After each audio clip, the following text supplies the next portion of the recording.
and we can get going. Yeah, Yeah, It's we're good good. together, Josh. we can see. Okay, good. So, one of the topics I've written about quite a bit is it's a very ACSH like topic, and it's about the scares of trace chemicals or chemicals that are portrayed as really harmful and that are not.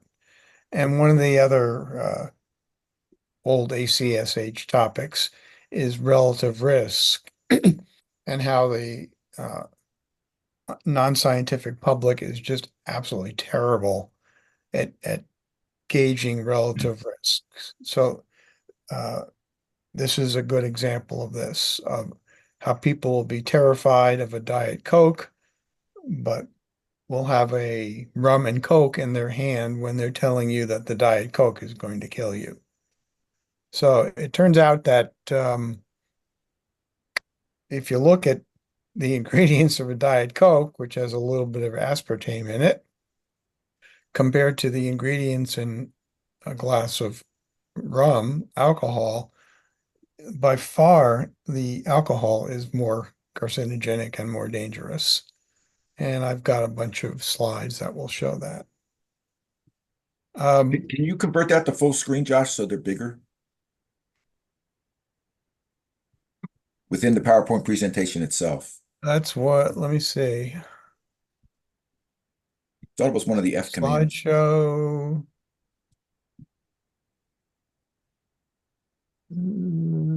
Format. I used to do these all the time when I worked in industry, and It should be under slideshow. Play from current slide. that do There anything? you go. Yeah, that's good. You did it. Oh, excellent. Now I have to get you guys out of the way so I can see. You just hit the minimize button for us.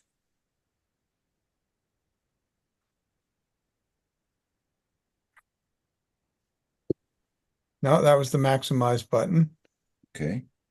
Now I can't see anything. Got it now? Now I can see. I don't know whether you can. Yeah, we're I good. can, We're we good. can see. We can see it well. All right. Well, everything's going smashingly so far. Okay. As long as you can see and I can see. So it doesn't take long to go to the internet and find this irrational hatred of artificial sweeteners, especially aspartame or NutraSweet. I just pulled up some pictures that because I like the looks of them. Um, there's nothing terribly original about any of these, but it took me maybe 30 seconds to find them. There's so many of them. The one in the upper right-hand corner amuses me. This is a book written by Joe McCullough, who let's see. Now I'm having trouble switching slides. I think we're all familiar with Nicola. Right, but I still have to switch slides. So now, Just push it down arrow. See if that works.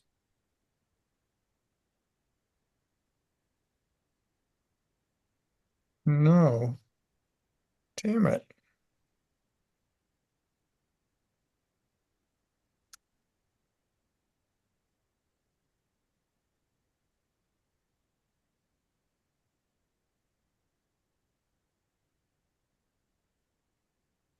Can you You still got it. see? Yeah, Yes. it's moved. Yeah, there it is. All right, good. So Joe McCullough, of course, pretty much everything he writes is wrong. But in particular, I got a quote from his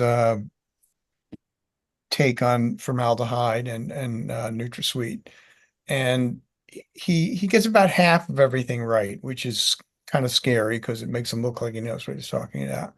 And it's correct that methanol, which is formed from NutraSweet, and you'll see that in a moment, is converted into formaldehyde, which can do damage. But the next sentence is all animals except humans possess the ability to break down methanol into formic acid. And he doesn't even mention what methanol has to do with formic acid. It should read break down formaldehyde into formic acid. Now, that's completely wrong. It turns out that all animals and life forms need formaldehyde. And we all have the process to break it down, as you'll see in a few moments. My good friend Joe Schwartz, who's head of McGill's OSS and a longtime ACSH friend, has taken on Mercola, and this is one of the milder things he said. But you're looking at a really rich guy here, a really sleazy rich guy. So let's not kill anyone's appetite. He's not the only scientific ignoramus out there. Here are people and groups I've gone after before. Jennifer Sass at NRDC has no idea what she's talking about. She's just like an art history major or something. The Environmental Working Group, even worse, because they talk about how formaldehyde accumulates, which, as you'll see, is the last thing that happens. And of course, Deepak Chopra, who knows nothing at all, has to weigh in on all of this. So this is your typical group that we are always after. So you got to debunk them with science. And in this case, you're getting a free dreaded chemistry lesson from hell, hosted by Steve and Irving, who are permanent hosts in hell. And they present these a Salk talk for the first time. Normally, I just use them in articles. This is an honor for Steve and Irving. Do they care? No, they're not happy. They're just perennially cranky, and they hate the world and the underworld. But nonetheless, this is their job, so take it away. First is where does formaldehyde come from in aspartame? Because if you look at the molecule, can you see my pointer? Is that showing up? Yep. Yep. Okay. On the left, aspartame consists of three things, and you can see where the name comes from. This portion is aspartic acid, this portion is phenylalanine, and this is methanol. So it's formed from and breaks down to exactly those three pieces: aspartic acid, phenylalanine, both of which are protein amino acids required for every protein in your body, and you eat them with every meal, and methanol, which is where the scare comes from. It's oxidized rapidly to give formaldehyde, and formaldehyde is the culprit in the aspartame scares because it's a carcinogen, and that's correct, it is. But there's the scare. Now let's get rid of the scare. Package of Sweet and Low, or any of the brands, contains about 200 milligrams of aspartame. So Diet Coke contains about the same. So if you take a look now and break this thing up into its components, you can see that most of the weight is from the aspartic acid and the phenylalanine, and only about 10% of the weight is from methanol. And then the methanol will get oxidized, 22 milligrams of it will be oxidized to 21 milligrams of formaldehyde. So that's what you're going to get out of a can of Diet Coke. So is that bad? No, it's not. First of all, the Center for Food Safety publishes a chart of the amount of formaldehyde in fruits, vegetables, and it's in almost all of them. And you can see the numbers vary all over the place, but like shiitake mushrooms have a whole lot more formaldehyde than a Diet Coke. and cabbage has less, and grapes have about the same. So this is something all of us are consuming every day. In probably our total consumption of formaldehyde from foods exceeds the amount you'd get from a diet soda or two by a fair amount. But in fact, none of this matters because it turns out that we make way more formaldehyde. And this was discovered written up in a 2017 Nature paper, which has the appealing name, Mammals Divert Endogenous Genotoxic Formaldehyde into One Carbon Metabolism. Okay, that doesn't mean much. Well, it actually means a lot because one of the authors quote, I won't read the whole thing, but there's something called the one carbon cycle, which is required to make amino acids and DNA. And the one carbon cycle is a fundamental process which is present in all forms of life, mammals, amphibians, bacteria. This is how we build amino acids and DNA and RNA. And I got a little chemical sketch here for any of you that might be interested in how it works. This is tetrahydrofolic acid. It's one of the forms of vitamin B9. And a little red circle here on this carbon, which gets oxidized by a specific enzyme and then falls apart to give formaldehyde.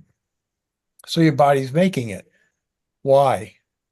Well, the formaldehyde can do three things at this point. It can interact with DNA and do damage, can cross-link strands, and it can link to single strands permanently. It can be detoxified by an enzyme to give formic acid, which is mostly harmless.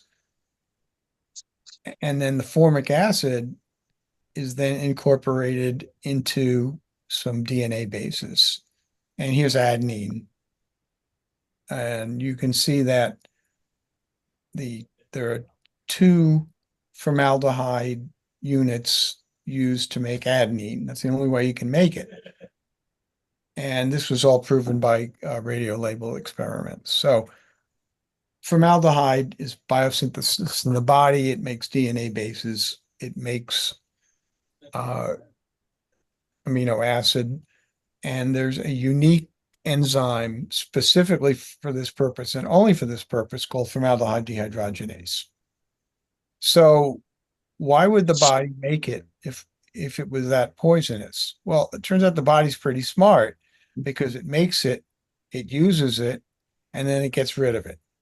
And it does so in incredible amounts. And this is from the same paper. I'll just translate this endogenous turnover of formaldehyde per day. They estimated it at about 1 gram per kilo. So we're talking about 70 grams for an average person per weight per day. So where did I get the math from? That's probably wrong. That should be 70 grams, 75 grams. And that's thousands of times more than you get from a can of diet soda or a packet of NutraSweet. So the body is making huge amounts, 5 ounces of formaldehyde every single day and using and disposing it. So it's hard to see how 20 milligrams of, oh, great, a lawnmower. Excuse me a second.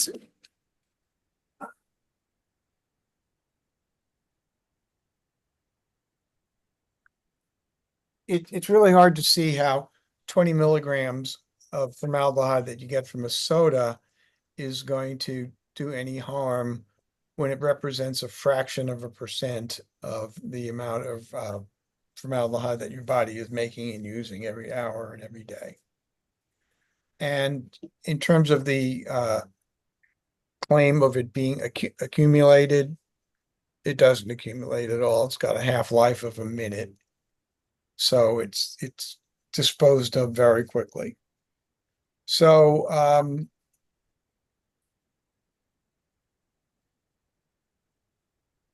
this isn't to say that formaldehyde is completely harmless, because it is classified as a carcinogen, although maybe a possible or a probable carcinogen.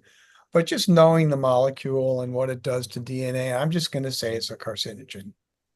But it's one that our bodies know how to handle. On the other hand, when you drink, you get another carcinogen that your bodies don't handle so well. And that's a relative of formaldehyde called acetaldehyde.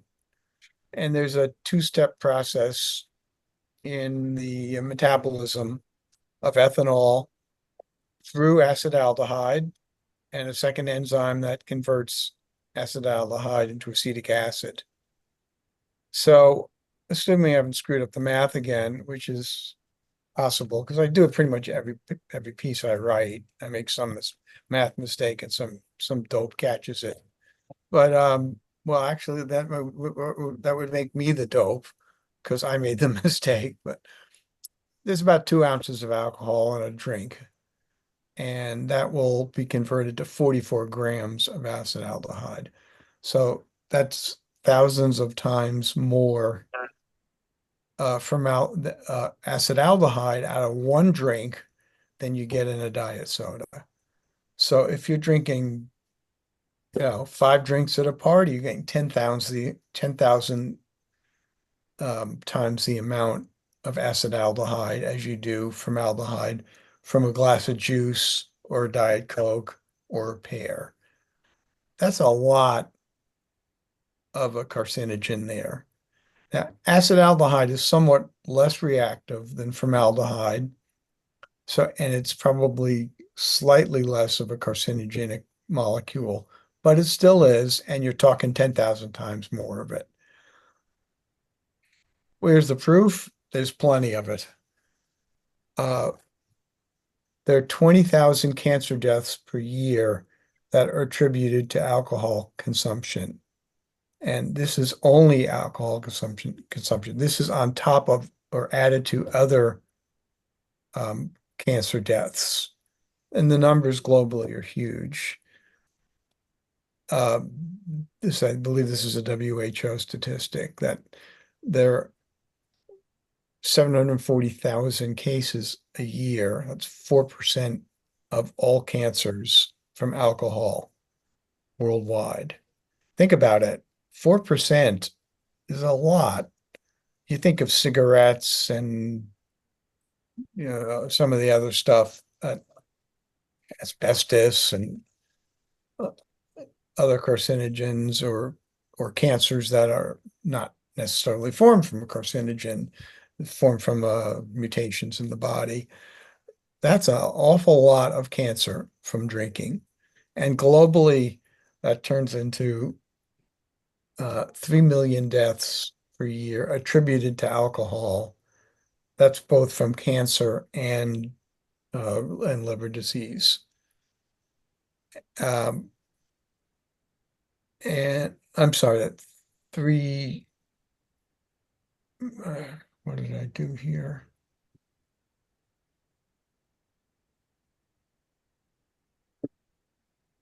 I think that I must have meant 3 million, 3 million cases of cancer, not deaths, attributed to cancer, to alcohol consumption every year. That's a huge amount. And those 3 million deaths, cases lead to 400,000 deaths worldwide. So drinking a diet soda is essentially harmless, but drinking the rum instead of the rum and Coke is a real risk. And this is ACSH's perpetual message. that people are really bad at understanding relative risk. For instance, uh, an environmental group goes after Johnson and Johnson to take a tiny amount of uh, formaldehyde preservative out of the baby shampoo and replace it with something else with no benefit whatsoever, except getting a PR and probably getting paid off by Johnson and Johnson. That was the environmental working group. So people fear a little bit of a chemical in the sunscreen and they won't use it, or they won't spray a mosquito because they're terrified of a can of Raid, but they're drinking every day or smoking marijuana, which I'm not going into here, but there are certainly risks from that too.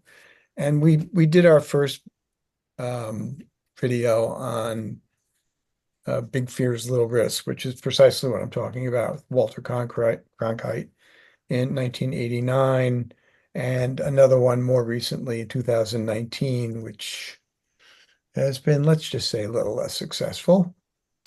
The message is the dose really does make the poison. That's from the 1500s. If you were talking equal amounts of formaldehyde Yeah. and acetaldehyde, Okay. sure, yeah, then Hold on, I can't hear you a second. Hold on. I was listening to a podcast. are we good? You need me? I can hear. What you need?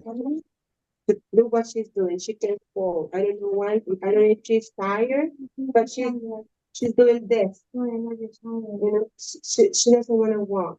She's very tired for that sake. You see, it's very so. Be very careful whenever you hear this. So, Can you mute her, Tom? can you mute? I'm Somebody looking, there needs she to is. be muted. Go ahead. Okay. So, this is ACSH at its core, relative risk. And the dose really does make the poison. Trace chemicals in the environment are not a real threat to most people, but consuming alcohol really is. It doesn't matter because the scare tactics always win out. You gave me another half hour, I would talk about how these groups use them and promote themselves financially, but we don't want to get into that now.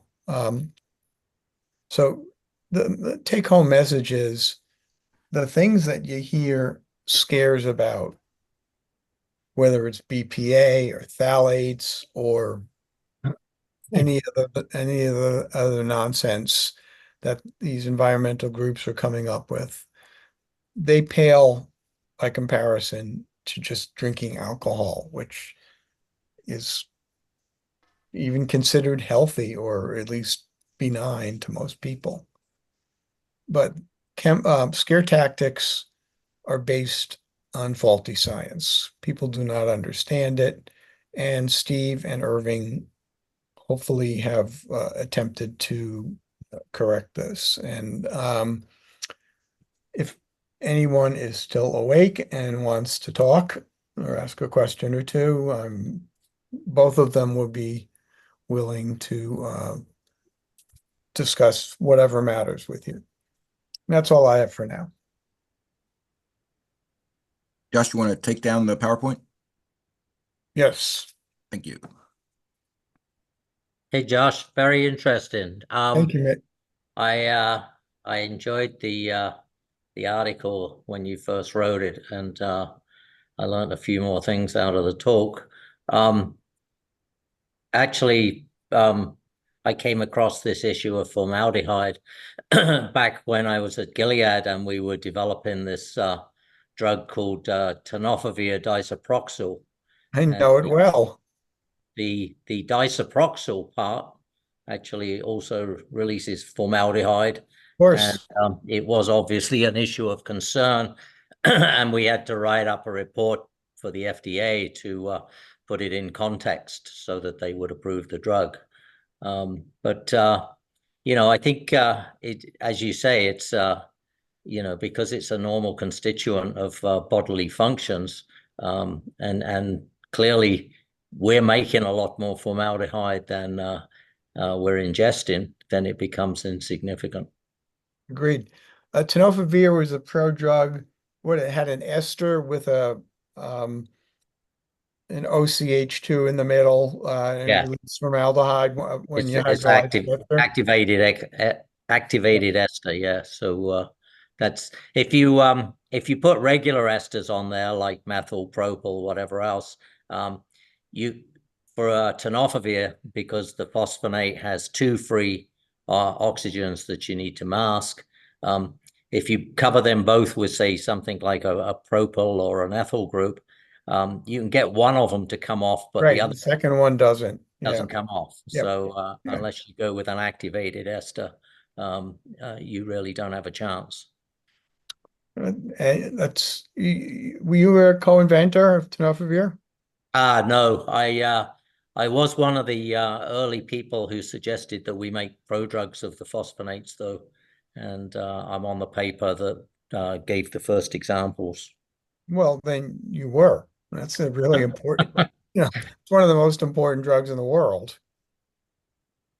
Well, I think it's had a good run, that's for sure. Thank you. Anyone else have any questions, comments? Well, while we're talking about carcinogenicity, also while I was at Gilead, I had the unfortunate mistake of being volunteered to run toxicology for a while, and we came across a carcinogenic compound, and so I was sort of forced to put my head down and figure out some stuff about carcinogenicity, and ended up talking to a lot of experts and getting some history around how these tests worked. So one of the things that happened early on, when people used to do toxicology studies and carcinogenicity studies in particular, they would allow the animals to eat as much food as they wanted, and then just feed the compounds. And they found this one compound actually reduced the number of carcinogenic events after a 2-year study. And it turned out it was an appetite suppressant. And so actually eating too much food can be carcinogenic as well. And so all the toxicology studies now that are run, they actually limit the amount of food so that they can reduce the background noise in those studies. Were they sprayed dolly rats? Yeah, Which, they're the classic ones, right? right, almost worthless as a cancer predicting model. Yeah. Yeah. But they're still used. Yeah. A coin flip would be a lot easier and less expensive and nicer to the animals, and probably about as accurate. Well, going back to your other point on, how much impact you get from alcohol. If you were a drug company today threatening to put alcohol on the market as a drug, there's no doubt that the FDA would turn it down for whatever indication. Well, we did try that Yeah. back in last century, and it didn't work out very well. Is that right? Yeah, prohibition. Yeah. So, Josh, as you Yes. see, Nigel. the toxicities in the dose. So, what about the dose of alcohol that causes cancer? I mean, am I allowed one drink a day, or? This is where things get fuzzy, because you run into language. It's the same language you run into when the fanatics are discussing lead in drinking water, which is, by the way, way, way lower than it was a century ago. And they'll say there's no safe dose of lead. Well, that's nonsense. What they mean is there's no known safe dose of lead. because one atom of lead is in every glass of water you ever drink. And it's the same thing with alcohol. There's no safe dose of alcohol because it's unknown what one drink a day is going to do to you, or five. But you would have to assume that it's dose dependent, and that the more you drink, the higher your cancer odds will be. And it's, I don't drink just because I don't like it, which makes me just inherently weird. But but there are times I could use it, including now. Uh, I, you know, there's so many things that are going to get you. That if it's me, I'd have a drink every once in a while if I felt like it, and I wouldn't worry about it. So, there's no way to really know. You okay, mommy? Yeah, So there's no way to do the study because there's so many confounding elements out there in terms of radiation from the sky and radon from the background, depending upon where you live. There's really no easy way of doing a retrospective analysis, and nobody's going to put themselves up for a prospective study. Well, it'd be a 20-year study too. Yeah, exactly. So it's just an educated guess. But when I did the research for this article, I was shocked to find the number of cancers that could be directly attributed to alcohol. Wow. Well, What about cancer? how does I mean, the number of cancer deaths correlate with the number of cirrhosis deaths? Oh, cirrhosis just overwhelms cancer deaths. Okay. Yeah, I don't know, alcohol deaths, 1 million a year or something. I don't in the US or something like that. It's way more than drugs, for instance, or opiates or whatever. Okay. You have a bagel this morning, that's why Just for perspective. I just have the other half. So, Um, I just so had the basically other what you're half. saying is Oh, an alcoholic would have to Cecilia worry brought more about cirrhosis than cream. cancer. Some of Cecilia brought red cream. I'm having Gary, trouble. can you mute yourself, please? Mm. Okay, so once again, I'm sorry, I didn't hear you. Okay. Go ahead, Josh. Yeah, I that to just go back. He's talking about lead. It's true, we don't know if there's any safe dose, but a lot of things there's a J-shaped curve rather than a straight line curve. I mean, you mentioned radon. It looks as if a little bit of radon is good for you. That and I don't know that much about hormesis. It at least makes some sense to me that a small dose of radiation might do you some good.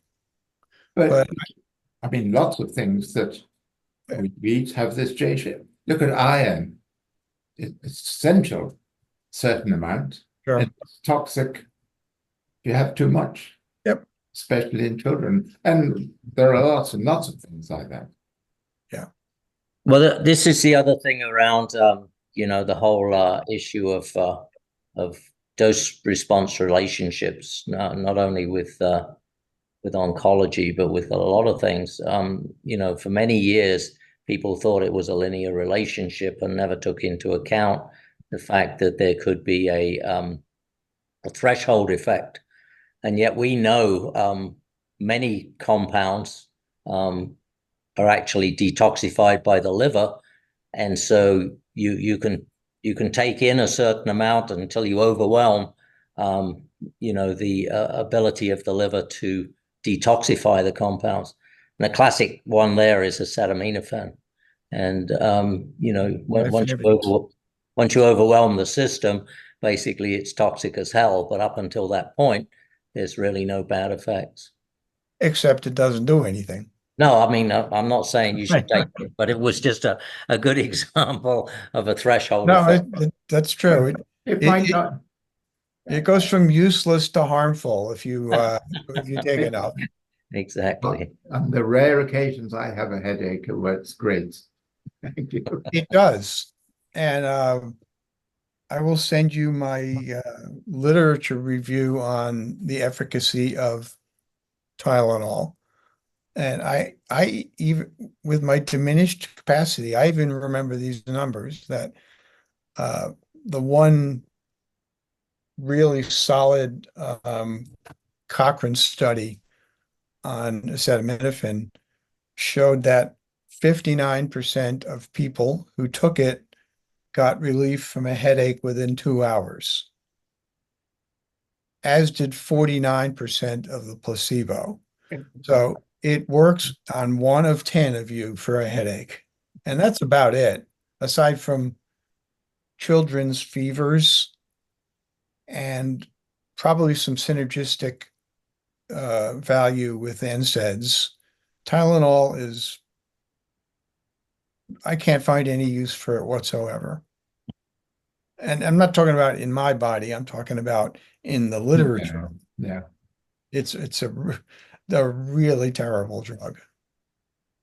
Nigel probably has the advantage of instead of using acetaminophen, he uses paracetamol. Yes, it's much better. The bottle is the better design for paracetamol. There's more magic in those bottles. Absolutely. I just take Pedialyte. What, in a bit like a baby bottle or something? Not in a baby bottle, but out of the jar. I think you drink it from a baby bottle, and I'm going to be looking for evidence of this. Anybody else want Anybody to else have any questions? the weather? It's lovely out. Yeah, here too. So Josh, Yeah.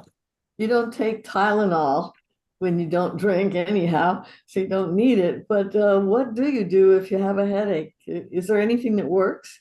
Yeah. I don't know how much you follow my writings, but probably, without question, the largest percentage has been about the fake opioid crisis and the damage it's caused and pain patient advocacy. They say doctors die from their specialty. Well, I turned into a pain patient after I started writing about this stuff. I've got uh, uh, a lumbar spine that looks like a hand grenade blew up in there. And now I'm 71 and I've got arthritis in my left hand. I'm a classical pianist, so that becomes important. And I get aches and pains, and I started playing pickleball. And you want aches and pains, play pickleball because every molecule in your body will hurt after an hour of pickleball. So I have to really be careful and mix and match my elixirs. Tylenol plus one Advil will work. 2 or 3 Advil and my stomach's on fire because I really can't take much of it anymore. There's a mild opioid called Tramadol, which works a bit. Good luck getting a doctor to prescribe it. And I've got a stash of oxycodone just because I never return any of it like they say you're supposed to. And on a bad day, one of those will work. So if in the days that I could take Advil, it's very effective. I don't think I ever failed except after like surgery or anything where I needed more than Advil. Unfortunately, it does cumulative damage to your stomach, and you know, this is what these poor people that I write about.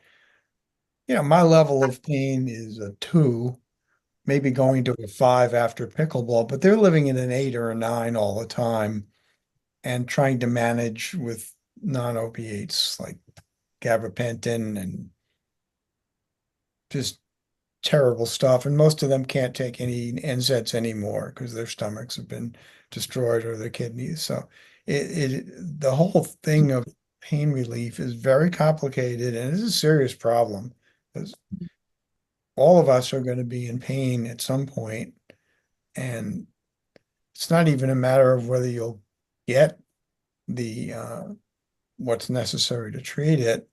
It's whether it will work and whether you can tolerate it also.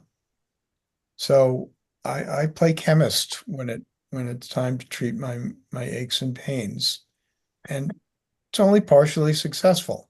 But I don't want to start taking a Vicodin every time I have a sore back from whatever. Not that I'm going to get addicted. I'll use it up. That's what I'm more afraid of. I find that water works. For a For hernia, a And hernia, the question was. oh, a headache, maybe. For a herniated disc in your lumbar spine, probably not as well. Yeah, that wasn't the question. Oh, the question was about a headache? Yeah. Oh, she's cooking right now. The divorce papers, honey, don't worry, I'll sign them. No, a headache, I do whatever other people do, Advil or Tylenol with it. No, I don't take oxycodone for headaches. That's a little extreme.